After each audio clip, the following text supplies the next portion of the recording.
அனைவருக்கும் வணக்கம். நம்ம ஒரு 3 வாரமா வீடியோ போட முடியல.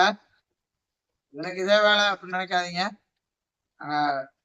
கண் பார்வையற்றோருக்காக ஒரு விடுதி ஒண்ணு தொடங்கியிருக்கோம்.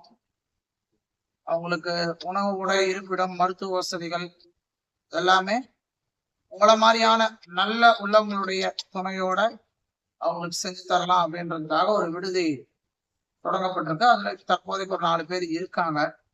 அந்த வேலை விஷயமா கொஞ்சம் அலைஞ்சுட்டு இருந்ததுனால வீடியோ போட முடியாம போச்சு. இன்னைக்கு வீடியோ போடணும், முக்கியமான விஷயத்தை பத்தி பேசணும் அப்படின்றதுக்காக தான் வந்திருக்கோம். இந்த வீடியோ உங்களுக்கு பிடிச்சிருந்தா லைக் பண்ணுங்க, ஷேர் பண்ணுங்க, சப்ஸ்கிரைப் பண்ணுங்க, கமெண்ட் பண்ணுங்க. வாங்க வீடியோக்குள்ள போயிடலாம். அதாவது நான் 3 வாரத்துக்கு முன்னாடி சொல்லியிருந்தேன் கேபிவி பாலா அவர்களை பத்தி. அவர் ஏழைகளை தளமாக பயன்படுத்தி தன்னை ஒரு பிராண்டா கிரியேட் பண்றாரு. இவன் என்ன நேத்து வந்தவன், இவனுக்கு வியூஸே 8 பேர் போகுது, 10 பேர் போகுது, 15 பேர் போகுது. இவன்லாம் சொன்னா சரியா இருக்குமா அப்படின்னு பார்த்தவங்கள யாராவது யோசிக்காமலும் இருந்திருக்கலாம். அதத்தான் இப்ப முன்னணி எல்லா பத்திரிகையாளர்கள், உமாபதி சாரா இருக்கட்டும், அவங்க பாலாஜி சாரா இருக்கட்டும், தமிழா பாண்டியன் சார், எல்லா பத்திரிகை நிறுவனங்களும் அதுதான் சொல்லிட்டு இருக்காங்க. கேபிவி பாலா தன்னை ஒரு பிராண்டாக கிரியேட் பண்றாரு, அவர் ஸ்கேம் பண்றாரு. அததான் நானும் ஆரம்பத்திலே நான் சொல்லியிருந்தேன். அவர் நடிப்பு துறையில தான் பிரபலியமாகணும் அப்படின்றதுக்காக. ஏன்னா நடிப்பு துறையில அவ்வளவு சீக்கிரம் எளிதாக வாய்ப்பெல்லாம் கிடைக்காது. ஒரு நடிகருடைய மகனா இருக்கணும், அல்லது ஏதோ ஒரு தொழிலதிபருடைய மகனா இருக்கணும், அல்லது அரசியல்வாதிகளுடைய மகனா இருக்கணும், அல்லது சினிமா துறையில யாராவது சொந்தக்காரர்களா இருக்கணும். அப்படி இல்லைன்னா ஒரு சிலர் பின்னணி இல்லாம வந்திருக்காங்க, அதெல்லாம் நம்ம இல்லைன்னு சொல்ல முடியாது. ஆனா நீங்க சினிமா துறை எடுத்து பாத்தீங்கன்னா 100க்கு 85 பேர் அப்படித்தான், அதாவது தொடர்புடையவங்களா தான் இருப்பாங்க. சினிமா துறை இயக்குநர்களுடைய பிள்ளைகள், இந்த மாதிரி யாருடைய வம்சாவளியில வர பிள்ளைகளா தான் இருப்பாங்க. கேபிவி பாலா சினிமா துறையிலும் தன்னை பிரபலியப்படுத்தணும், மக்களிடத்திலும் தான் நல்லவனுங்கிற பேரை சம்பாதித்துக் கொள்ள வேண்டும் என்பதற்காகத்தான் அவர் இந்த மாதிரியான உதவிகளை செய்கிறார் அப்படின்னு நான் சொல்லியிருந்தேன். உமாபதி சாருடைய 2-3 இன்டர்வியூலையும் அதை தான் சொல்லியிருக்காரு. அவர் ஒரு பிராண்ட், தானே ஒரு பிராண்டா செட் பண்றாரு. இது என்னன்னா, எல்லாரும் சொன்னாங்க கேபிவி பாலா தேடி போய் உதவி செய்யறாரு, ஓடி உதவி செய்யறாரு. ஏன்னா தேடி போற இடத்துல எப்படிங்க 2-3 ஷூட்டிங் கேமரா க்ளோஸ் அப்ல எல்லாம் வரும்? நான் இதுதான் ஏற்கனவே கேட்டிருந்தேன். 2-3 கேமரா க்ளோஸ் அப்ல எப்படி வரும்? டக்குன்னு ஒருத்தவங்க காலோட ஒண்ணு தெரிஞ்சுக்கங்க, எப்பயுமே பெரியவர்கள் காலில் நாம் விழுந்தால் அது நமக்கு ஆசீர்வாதம். நமக்கு பெரியவர்கள் காலில் நம்ம விழுந்தா அது நமக்கு ஆசீர்வாதம். நமக்கு பெரியவர்கள் நம்மளுடைய காலில் விழுந்தா அது நமக்கு சாபம். அந்த சாபம் தான் இப்ப கேபிவி பாலாவை விரட்டி அடிக்கும். அதாவது ஒரு யூடியூபர் பேசும்போது சொன்னாரு, பாலாஜி சார், அவர் பேசும்போது சொல்றாரு, அவருடைய நண்பர் பதிவு பண்ண ஒரு விஷயத்த சொல்றாரு. ஒரு பெரியவருக்கு வாட்டர் பெட்டு கேட்டிருக்காங்க. எது கேட்டிருக்காங்கன்னா, அவர் ஒரு பெட்ல படுத்து அவர் உடம்பு முழுக்க புண்ணாயிருந்து ட்ரெஸ் கூட போட்டுவிட முடியாத சூழ்நிலை. அவரை அணுகி வாட்டர் பெட்டு கேட்டிருக்காங்க. உடனே நான் கண்டிப்பா எல்லாமே செஞ்சு தர்றேங்க. இதுதான் மறுபடியும் சொல்றேன், அவர் உண்மையாகவே உளமாற உதவி செய்கிறவரா இருந்தா இதுக்கு ஒத்துட்டு இருந்திருப்பார். அவரு செய்யறதெல்லாமே ஸ்கேம். தன்னை ஒரு நல்லவனாக காட்டிக் கொள்வதற்கு அவர் எடுக்கிற முயற்சி. நல்லவன் வேஷம் போட்டிருக்காரு. இந்த ஆட்டுக்குள்ள ஓனாய் கூட சில வேஷம் போட்டு வரும், பார்த்திருக்கீங்களா? அது மாதிரி இவரு ஏழைகள், அதாவது ஏழைகள் என்று எல்லாரும் ஏழைகள் தான். கடவுள் முன்னாடி எல்லாரும் பிச்சைக்கார பிள்ளைகள் தான். என்ன தர்மம் எடுக்கிறவங்க கோயிலுக்கு வெளியில எடுக்கிறாங்க, பணக்காரன் என்ற போர்வையில் எடுக்கிறவங்க கோயிலுக்குள்ள பிச்சை எடுக்கிறாங்க கடவுள்கிட்ட. அவ்வளவுதான் வித்தியாசம். இவங்க காசு கேட்டு எடுப்பாங்க, அவங்க நிம்மதி, சந்தோஷம், சமாதானம், உடல் ஆரோக்கியம், இது மாதிரி இதை கேட்டு கடவுள்கிட்ட பிச்சை எடுப்பாங்க. எல்லாரும் மொத்தத்துல கடவுள் முன்னிலையில பிச்சைக்காரன் தான். கடவுள் ஒருவரே எஜமானரும் முதலாளியும் அதிபரும். அதுல நமக்கு எந்த மாற்று கருத்தும் கிடையாது. இப்போ அந்த மாதிரி தேவை உள்ளவர்கள், ஏழைகள் நம்ம யாரையும் சொல்லக்கூடாது. ஒரு இது மாதிரி வாட்டர் பெட்டோ பணமோ பொருளோ தேவை உள்ளவர்களை பயன்படுத்தி தன்னுடைய தேவையை தீர்த்து கொள்ளுகிறவங்க தான் பாலம். அதனாலதான் அவர் சொல்றாரு, சரிங்க நான் எல்லாம் பண்றேன்ட்டு நான் வீடியோ எடுப்பேன் பரவாயில்ல, மனசாட்சி என்பது இருந்தாதான் உதவிங்கிறதே செய்யும். தெரிஞ்சுங்க, இரக்க மனசும் நேர்மையான சுத்தமான மனசாட்சி இருந்தாதான் உதவிங்கிறதே செய்ய முடியும். அவருக்கு அது கிடையவே இல்லை. தான் இன்னொருவருடைய இயலாமையை பயன்படுத்தி இல்லாமையை பயன்படுத்தி தான் புகழ் அடைய வேண்டும், அதுல தனக்கு வருமானம் வரணும் அப்படின்றதுக்காக அவர் சொல்லியிருக்காரு, நான் வீடியோ எடுப்பேன், ட்ரெஸ் கூட போட முடியாதவரை நீ வீடியோ எடுப்பேன்னு மனசாட்சியே இல்லாம சொல்லியிருக்கீங்கன்னா நீ எப்படி உதவி செய்யறவனா இருப்ப? நான் கேட்கிறேன், எப்படி உதவி செய்யறவனா இருப்ப?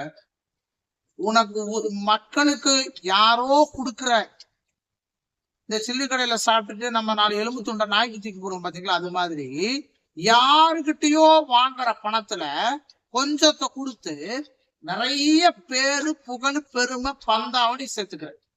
ஆனா எல்லாரும் முன்னாடியும் என்ன சொல்றா, அக்கா நான் சாதாரண ஆளுங்கக்கா, பிளீஸ்கா. அவர் போட்டுக்கார ஒரு வீடியோ, ஒரே ஒரு டிஏ வச்சு இவ்வளவு பண்றாங்கல்ல, ஒரு டி அவ்வளவு சாதாரணமா போச்சா? கே பக்கத்துல ஒரு டி போட்டா கே டி ஒரு கீன்னு அர்த்தம். ஆறு பக்கத்துல ஒரு டிய போட்டா ரவுடி, அது ஆர்டி ரவுடின்னு அர்த்தம். ஒரு லேடிட்ட பேசுறோம் போ அப்படின்னு சொல்ற இடத்துல டிய போட்டா போடின்னு ஆயிடும். அந்த இடத்துல அவங்களுடைய மரியாதை குறைஞ்சு போயிடும். உங்களுக்கு டீன்னா அவ்வளவு கேவலமா போச்சா? ஒரே ஒரு டி மாறிடுச்சு. அவர் கொடுத்திருக்கிற 7 ஆம்புலன்ஸுமே போலியான ஆம்புலன்ஸுகள். இது அவரு என்ன சொல்றாரு, நிறைய பேர் சொல்றாங்க அவரை போட்டு அடிக்கணுமா? என்னத்த போட்டு அடிக்கிறாங்க? அடி வாங்கணும்னு விதி இருந்தா அடி வாங்குற மாதிரி காரியங்களை செஞ்சு அடி வாங்கதான் வேணும். உப்ப தின்னவே தண்ணி குடிச்சுதானே ஆகணும். அதாவது என்னைக்குமே நான் ஒண்ணு சொல்லிக்கிறேன், எவ்வளவு பெரிய அயோக்கியனாக நம்ம இருந்தாலும் ஒரு நாள் நம்மளுடைய சாயம் வெளுக்கும், நியாயம் வெல்லும். ரொம்ப நாள் ஏமாத்திட்டே இருக்கு. அதனால அந்த காலத்துல பெரியவங்க பல நாள் திருட ஒரு நாள், ஒருத்தவங்களுடைய பொருளை கொள்ளையடிக்கிறது மட்டும் திருட்டு கிடையாது, ஒருவருடைய வாழ்க்கையை வைத்து கொள்ளையடிப்பதும் திருட்டுதான். நான் ஆரம்பத்திலேயே சொன்னேன் வீடியோல, இந்த மாதிரி வீடியோ எடுத்து போட உண்மையாய் உதவுகிறவர்கள் தான் கொடுக்கறது வெளியில தெரியக்கூடாதுன்னு நினைப்பாங்க. ஏன் அஜித் சார் கொடுக்கல, சூர்யா சார் கொடுக்கல, எத்தனை பேரை படிக்க வைக்கிறார், எத்தனை வீடியோ எடுத்து போட்டுனா இந்தந்த பிள்ளைகளை இந்தந்த காலேஜ்ல கொண்டு போய் இப்ப பாருங்க சேர்க்கிறேன், காலை கொண்டு இறக்குறேன், அவங்க என் காலில் விழுந்து தொட்டு கும்பிட்டுட்டு ஆசீர்வாதம் வாங்கிட்டு படிக்க விட்டு இல்லாம செஞ்சாரு. அவங்களும் தான் படிக்க வைக்கிறாங்க. இதுல ஒரு பத்திரிகையாளர் சேகுவரான்னு ஒரு ஐயா, அவர் மேல அவர் பேசுற பேச்சுக்களை நிறைய கேட்பேன். அவர் மேல எனக்கு ஒரு நல்ல மதிப்பு மரியாதை இல்லை. அவர் சொல்றாரு, பாலாவை நீ யாரும் வேணாலும் பேசுங்க, அவங்களுக்கு பிளேம் பண்ணாது. அவர் என்ன பண்ணிட்டு இருக்காரா உட்காந்துக்கிட்டு, விஜய உங்க பிராண்ட கிளிக்கிறதானே என் முதல் வேலையை. அவர் யூடியூப் சேனலை திறந்தாலே விஜய பிளேம் பண்றதுதான். என்ன சொல்றேன், உடனே விஜய் கட்சியில இருந்து இந்த தம்பியை பார்த்து பணம் கொடுத்துட்டாங்க, இந்த நிர்வாகத்தவங்க பணம் கொடுத்துட்டாங்கன்னு சொல்லிடுறாரு. எனக்கு யாரும் பணம் கொடுக்கல, கொடுத்தா வாங்கிக்குவேன், நிர்வாகத்துக்காக வவுச்சரை கொடுப்பேன். நான் ஒண்ணு திருட்டுத்தனமா ஒண்ணு நிர்வாகம் நடத்தல, புரியுதா? இப்போ என்னன்னா, அதாவது அவர் வேலையே பிளேம் பண்றதுதான் விஜயோட பிராண்ட கிளிக்கிறதா ஒரு வேலையன்னு அவரே சொல்றாரு. இது நான் சொல்ல, உங்க பிராண்ட கிளிக்கிறதா என் வேலைய, விஜய் அடிச்சு ஓட விடுறதா என் வேலைய நீங்க சொல்லாமா சார்? பிளேம் பண்ணாதீங்கன்னு சொல்லுங்க. அதெல்லாம் என்னமோ சாத்தா வேலை உதற மாதிரி இல்லையா? நீங்கள் பாலாவை எப்படி கேட்டாலும் நான் பாலாவை பிளேம் பண்ணக்கூடாது. உமாபதி சார் ஃபண்டு வாங்கிட்டாரு, எஸ்கேட்ட ஃபண்டு வாங்கிட்டாரு.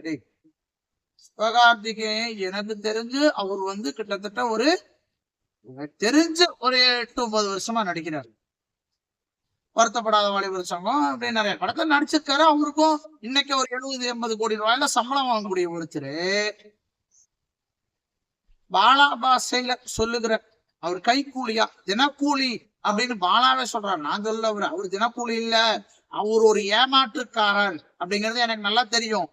அவர் தினக்கூலி இல்ல, ஏமாத்துறவன் கூலி.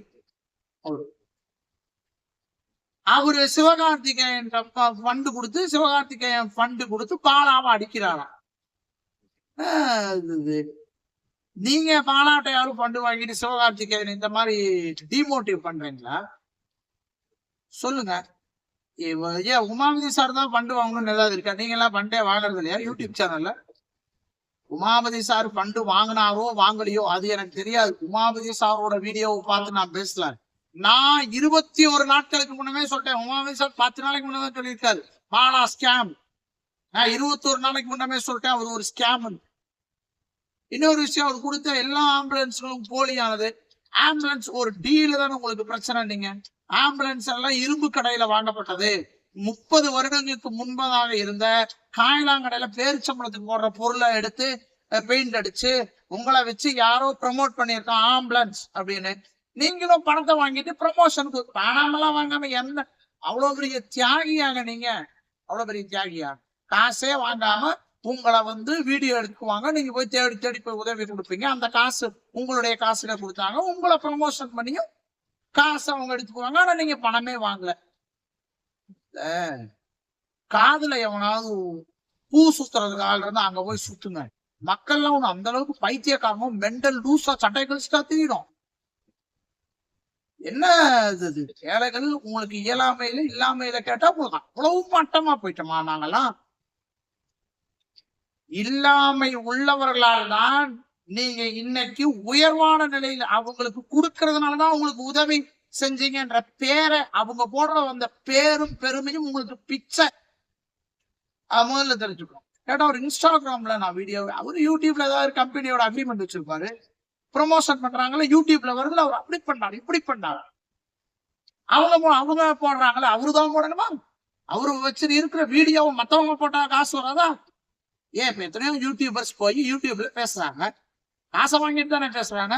அதே மாதிரி யூடியூப் சேனல்ல உங்களை பத்தி போடுறப்ப அப்படியே ஓசியில தூக்கி கொடுத்துருவீங்களா என்ன? அவ்வளவு யோக்கியமானா நினைக்கிறேன். அதனால உண்மைய சொல்லிட்டு போயிருங்க. இந்த மாதிரி எனக்கு வேற வழி இல்லைங்க, பிரபலம் ஆகணும், படம் நடிக்கணும்னு ஆசை, உங்களை வச்சு பிரபலம் அடைஞ்சேன், வருங்காலங்கள்ல இது மாதிரி செய்வேன். இடையில ஹாஸ்பிட்டல் கட்ட போறேன். ஊர் ஆஸ்பத்திரி எல்லாம் கட்டி வச்சிருக்காங்களா? போலி மருத்துவர்களா? ஹாஸ்பிட்டல் கவர்மெண்ட் ஹாஸ்பிட்டல் எல்லாம் போய் ஊசி போட்டா வீங்கிடும். நீங்க எல்லாம் எப்படிங்க ஊசி போடுவீங்க? தடவி கொடுப்பீங்களோ? அப்படியே முட்டாள. ஊசிங்கிறது போட்டா எந்த ஹாஸ்பிட்டல்ல போட்டாலும் நல்லா அமுத்தி அந்த ஊசி போட்ட இடத்த தேய்ச்சி விடலன்னா வீங்கும் தான். பைத்தியக்காரத்தனமா எல்லாம் நினைச்சு முட்டாள்கள் நினைச்சு பேசிட்டு இருக்கீங்க. நீங்க போடுற ஊசி அப்படியே நேரம் அப்படியே ஊசின்னு பக்கத்துல கொண்டு வந்தனே ஊசியா மாறி தானா உள்ள அந்த மருந்து பிளட்ல கலந்துருமோ? என்னங்கடா ஆளுக்கு ஆள் கதை விடுறீங்க?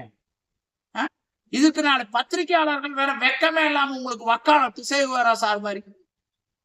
நான் ஆரம்பத்திலே சொன்னேன், மரியாதைக்குரிய அண்ணன் சீமான் அவர்கள் எல்லாம் இவரை பாரி வல்லன்னு புகழ்ந்தது வேஸ்ட். மனசு கொஞ்சம் சுத்தமா இருக்கு, 4 பேருக்கு உதவி செஞ்சிருக்காங்க அப்படிங்கவும் அந்த ஒரு நல்ல எண்ணத்தை பாராட்டி புகழ். நீ இந்த மாதிரி அயோக்கியான அண்ணனுக்கு தெரிய வரணும் தூக்கி எறிவாய். எனக்கு தெரியுதுன்னா அண்ணனுக்கு தெரிஞ்சிருக்காங்க. அதனால ஒரு கவர்மெண்ட இங்கதான் உமாபதி சாரோட நம்ம எல்லாரும் ஒத்து போறாங்க. ஆம்புலன்ஸ் கொடுக்குற கவர்மெண்ட் ஆம்புலன்ஸே இல்லையா? ஆம்புலன்ஸே இல்லையா? அப்படி காயலாங்கடையில் இருக்கிற ஆம்புலன்ஸ் எடுத்து பயன்படுத்துற அளவுக்கு இங்க மக்கள் யாரும் ஒன்னும் மட்டமானவங்களா இல்ல. கொடுக்குற ஆம்புலன்ஸ் வாங்கினல, ஆம்புலன்ஸ் செஞ்சீங்கல்ல, பில்ல ப்ரமோட் பண்ணு, ப்ரொசீட் பண்ணு. அல்லது எந்த கடையில வாங்குறீங்க அந்த கடையை போடுங்க. எதுக்கு ஆர்டிஓ ஆபீஸ்ல போய் ஃபேக் டாக்குமெண்ட் ரெடி பண்ணி பண்றீங்க? சிங்கிள் டிஜிட் இதெல்லாம் 1994 முன்ன இருந்தது அப்படின்னு சொல்றாங்க. நமக்கு அப்ப 5 வயசு 4 வயசு இருந்திருக்கு, அதனால அதை பத்தி தெரியல. உங்களுக்கு ஏன் இந்த பித்தலாட்டத்தனம்? அப்படி என்ன உங்களுக்கு ஒரு புகழ அரிப்பு வேண்டி கிடக்கு? இல்ல அப்படி என்ன அரிப்பு வேண்டி கிடக்குன்னு நான் கேட்கிறேன். அரிப்பு அப்படி புகழ அரிப்பு வேணும்னா உடம்புல ஊத்தி கொளுத்திக்கிட்டு இந்த பிரச்சனைக்காக மண்ணெண்ணெய் ஊத்துனார், அந்த பிரச்சனைக்காக மண்ணெண்ணெய் ஊத்துனார், அப்படி ஃபேமஸ் ஆகுங்க. இதுக்கு இல்லாதவர்களை வீடியோ எடுத்து அதை 10 பேர்கிட்ட போட்டு அவங்களுடைய இயலாமையை பத்தி இதுக்கு ஒரு விளக்கம் ஈர வெங்காய விளக்கம் கொடுப்பாங்க பாருங்க. நான் என்னைய மாதிரியே பல பேர் உதவுவார்கள். நீ வீடியோ எடுத்து போட்டாலும் உதவுவாங்களாடா? உதவணுன்ற எண்ணம் உள்ளவங்க என்றைக்கும் உதவத்தான் செய்வார்கள். நீ உதவனாத்தான் உதவுவேன், நீ உதவாங்கன்னா உதவாங்குவேன்னு அவங்க சொல்ல. உதவுகிறவர்கள் என்றென்றைக்கும் உதவிக்கிட்ட மாதிரி என்ன சொல்றது, ஏதாவது பேசுற அது என்ன சொல்றது, பிரபலயத்துக்கு அடையிற நாய உதவாமே இருக்கலாம். இதுல அது அவங்க சுதந்திரம் சார். அதே மாதிரி ஒருத்தவங்களுக்கு உதவுறீங்கல்ல, அவங்களுடைய பிரைவசிய போடலாமா வேணாமாங்கிறது அவங்களுடைய சுதந்திரம் தானே. நீ போடுற பிச்சை காசுக்காக அவங்கள பத்தி நீ 1க்கு 2 ஏத்தி விட்டு உன் கான்ல உழுக வச்சு, அவங்களுடைய சுதந்திரம் தானது. உன் சுதந்திரத்தை மட்டும் பார்க்க அவங்களுடைய பர்சனல்ல நீ வீடியோவா போடுற. அப்படிப்பட்ட நாய் நீ உதவாமையா போடாம. இது கிடையாது. சேகுவராசா சொல்றாரு, பாலாவுக்கு எதிரிகள் இருப்பார்கள். யாருன்னா அவர் உதவி கேட்டு செய்யாதவர்கள் அவர்கள் பாலாவுக்கு எதிராக இருப்பார்கள். எல்லாம் நாங்கெல்லாம் பிள்ளையெல்லாம் பாலா படிக்க வச்சு தருவாரு, எங்க பொன்னாட்டிக்கு பாலா பூ வாங்கி தருவாரு, வளையல் வாங்கி தருவாரு, ஏன்னா அவர் சோறு போடுவாரு, எங்க அம்மா அப்பாவுக்கு நாங்களாம் வாழ்ந்துகிட்டு இருக்கோம். என்ன இது? ஒரு உயர்ந்த பத்திரிகையாளரா நான் மதிக்கக்கூடிய இப்படி ஏழைகளை கொச்சப்படுத்தி பேசுறத எப்படி ஏத்துக்க முடியும்? இப்படிலாம் பேசாதீங்க சார். நீங்களும் சொல்றீங்க கஷ்டப்பட்ட பின்னணியில இருந்து வந்தேன். ஒரு உதவி கேட்டு இல்லைன்னா உதவி கேட்டவங்க சரி விடுங்க, அந்த வாட்டர் பெட்டு கேட்டவங்களே நீங்க வீடியோ இருக்கிறதுல எங்களுக்கு உதவி வேண்டாம் தான் சொன்னாங்க. அவங்களையும் சொல்லிடுங்களா, அவங்கதான் பறக்கி விட்டாங்க. உங்களுக்கு அவ்வளவு கேவலமா இருக்குல்ல. அவங்க கை தாழ்ந்திருந்ததுனாலதான் உங்க கை உயர்ந்திருக்கு. அத மனசுல வச்சுக்கோங்க.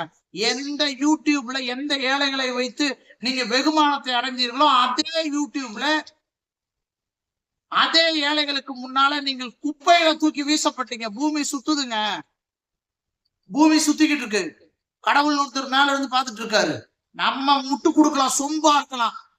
பாலா அப்படி வல்ல நல்ல ஹாஸ்பிட்டல் கட்டவில்லை, அவர் லக்ஸரி கார் வாங்கி இருந்தா பரவாயில்ல, ஏழைகளுக்கு உதவி செய்ய போயிட்டே. ஏழைக்கு உதவி செய்யறவங்க நீங்க எல்லாம் முன்ன பின்ன பார்த்தது இல்லையா? இப்ப நாமக்கல் எத்தனை பேர் தான் செய்கிறதை வலது கைக்கு செய்கிறது இடது கைக்கு தெரியாமல் இருக்கிறாங்க. நான் காட்டுமா உங்களுக்கு? எனத்தையாவது பேசிட்டு இருக்காதீங்க. எனத்தையாவது உட்காந்துக்கிட்டு காசு 2000 3000 வாங்கிட்டு எனத்தையாவது பேசிட்டு இருக்காதீங்க. தயவு செஞ்சு யாருடைய மனதையும் காயப்படுத்திடுறாங்க.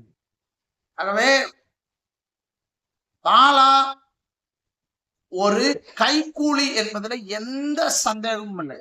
அவர் ஏழைகளை வைத்து அவர்களுடைய இயலாமையையும் இல்லாமையையும் பயன்படுத்தி தன்னை ஒரு பிராண்டாக உருவாக்குறார். இதுல முக்கியமான விஷயம் என்னன்னா, அரசாங்கத்தை மட்டப்படுத்துறாரு. நீங்க எல்லாம் பிறக்கிறதுக்கு முன்னாடி இங்க கவர்மெண்ட் ஹாஸ்பிட்டல் இருக்குதுங்க. நீங்க கவர்மெண்ட் ஹாஸ்பிட்டல்ல கூட பிறந்திருக்கலாம், யாருக்கு தெரியும்?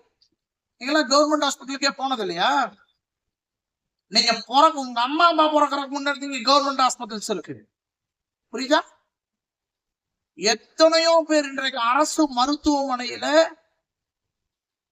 சுகம் பெற்றவர்கள் எத்தனையோ பேர், எத்தனையோ சுகப்பிரசவம் அரசு மருத்துவமனையில் நடக்குது. எத்தனையோ அறுவை சிகிச்சைகள் பேர்காலத்துல அரசு மருத்துவமனையில் நடக்குது. அரசு மருத்துவமனையில தான் நீங்க பிள்ளையும் உங்களுக்கு இலவசமா அறுவை சிகிச்சை பண்ணியோ சுகப்பிரசவம் பண்ணி கொடுத்து பிறந்த பிள்ளைக்கும் பணம் கொடுக்கறது கவர்மெண்ட். நீங்க அரசியல் கட்சிக்கெல்லாம் சாதனை சிவகார்த்திகேயன் படத்துக்கு போன மிச்சம் இருக்கிற அதே ஒரு தாழ்த்துறாராம். யாருக்கிட்டடா விடுறீங்க? அவர் நான் ஆட்டோ தான், என்னைக்காவது ஒரு ஆட்டோல வந்தது நீங்க பாத்திருக்கீங்களா? எல்லாம் காஸ்ட்லியான cars, Audi car, Benz car. எப்ப கேட்டாலும் ஃப்ரெண்டு, ஃபங்க்ஷனுக்கு போறேன்னா ஏதாவது ஃப்ரெண்டு ஏன் ஆடி கார் பென்ஸ் கார் தான் கொண்டு வருவாங்கடா, ஏன் யுனோவா சாதாரண சாண்ட்ரோ இந்த மாதிரி இதெல்லாம் கொண்டாடவே மாட்டாங்களா? என்ன யதார்த்தமா நடக்கிறதும் யதார்த்தம் மாதிரி நடத்தப்படுறதும் இங்க யாருக்கும் தெரியாமையோ அறியாமையோ புரியாமையோ கிடையாது. மக்களை மெண்டல் நினைக்காதீங்க. நீங்க கூடிய சீக்கிரத்துல முழு மெண்டலா மாறிடுவீங்க. ஆல்ரெடி பாதி மெண்டலா மாறிட்டீங்க. உங்களுடைய சாயம் வெளுத்து விட்டது, நியாயம் வெல்ல ஆரம்பிச்சு விட்டது. தயவு செஞ்சு எனக்கு சந்தேகம் எப்ப வருதுன்னா, லாரன்ஸ் அவர்கள் 10 லட்சம் ரூபாய் ஒருத்தர் அசால்ட்டா எனக்கு கொடுக்குறாரு. நான் கேபி பாலாவிடம் 10 லட்சத்தை கொடுக்குறேன். யார் உதவி செய்யறதா இருந்தாலும் நேர்ல போய் செய்வாங்களா இல்ல ஒருத்தரை வச்சு செய்வாங்களா? நேத்து நீ உதவி செய்யறதுனால கேமரா வச்சு போட்டோ வச்சு க்ளோஸ் அப் வச்சு ஷூட்டிங் ஸ்கிரிப்டட் ஒரு ஸ்கிரிப்ட உருவாக்கி பண்றாங்க. நேத்து நீ ஏன் இவ்வளவு யோசிச்சா? லாரன்ஸ் அது எவ்வளவு பெரிய மாஸ்டர், ஒரு எத்தனை படம் பண்ணியிருக்காரு. அவர் யோசிக்க மாட்டாரா? அவருக்கு பேர் வரணும்னு. எப்படி ஓன்ட்ட 10 லட்சம் ரூபாய் எடுத்து கொடுத்தாரு? பதில் இருக்கா? இல்ல. ஆம்புலன்ஸ எந்த கடையில வாங்குனீங்க? பில் எதுவும் கொடுத்துருக்கீங்களா? பத்திரிகையாளருக்கு சொல்லியிருக்கீங்களா? இல்ல. இப்ப அந்த ஆம்புலன்ஸ் நடைமுறை அதுக்கு ஒரு 2 பேரை கூட்டிக்கிட்டு வந்து சாட்சிக்கு நான் வந்து ஆம்புலன்ஸ் ஓடிக்கொண்டிருக்கிறது. என்னங்கடா கதை போடுறீங்க? என்ன கதை? 30 ஆம்புலன்ஸோட ஆயுள் காலமே 15 வருஷம், அதுக்கு மேல ஓட்டக்கூடாது. நீ 31 வருஷத்துக்கு முன்னாடி நடந்த பழைய இரும்பு அப்படி உனக்கு என்ன அதுதானே மறுபடியும் அப்படி என்ன உனக்கு புகழ அறிவிப்பு வேண்டி கிடக்குன்னு கேட்கறாங்க. என்ன உனக்கு நீ ஏழைகளை அப்படி என்ன உனக்கு வாழ்க்கை வெங்காயம் வேண்டி கிடக்கு? அப்படி என்ன வேண்டி கிடக்கு? மக்கள் நம்மள சொல்லணும். இந்த விஜய் வர்றானே ராத்திரி முழுக்க போய் உட்காந்துக்கிறீங்கல்ல, நம்ம உட்காந்துக்கிறோம்ல, இந்த மாதிரி பைத்தியக்காரரா நம்ம இருக்கிற வரையும் நம்மளை ஏமாத்துறதுக்கு நிறைய மெண்டல்கள் வரும். நம்ம தான் முட்டாள்கள். நீங்களும் நான் பொதுமக்களாகிய நம்ம தான் முட்டாள். ஒரு தடவை அவன் வந்து வீடியோ எடுத்து நான் க்ளோஸ் அப் வைப்பேன், கேமரா வைப்பேன் ஆட்டுக்கு வைக்கும் போது செருப்பு அடிச்சவங்க துரத்தி இருந்தா அப்ப நடக்கிறத நம்ம பார்க்கிறோம், அப்புறம் நடக்கிறத நம்ம பார்க்க மாட்டோம். இதனால்தான் நம்மளுடைய வாழ்க்கை இன்ன வரைக்கும் இப்படியே இருந்திருக்குது. பெரிய பெரிய தலைவர்களை, பெரிய பெரிய இனத்துக்கான போராடியவர்களை நம்ம இழந்ததும் இப்படிப்பட்ட எண்ணத்தினாலதான், மறந்ததும் இப்படிப்பட்டதுனாலதான். ஆகவே பொதுமக்களாகிய நாம் விழித்துக் கொள்ளும் பொழுது இந்த மாதிரியான ஓநாய்கள் ஓடிடும். ஓடலைன்னா வேல்கம்பை வச்சு அடிச்சு வர. ஆகவே பாலா ரொம்ப விடாதீங்க. பீலா நீங்க ரொம்ப பண்ணிருக்கீங்க ரீலா, அதனாலதான் உங்களை அடிச்சு நொறுக்குறாங்க தூளா. நன்றி, வணக்கம்.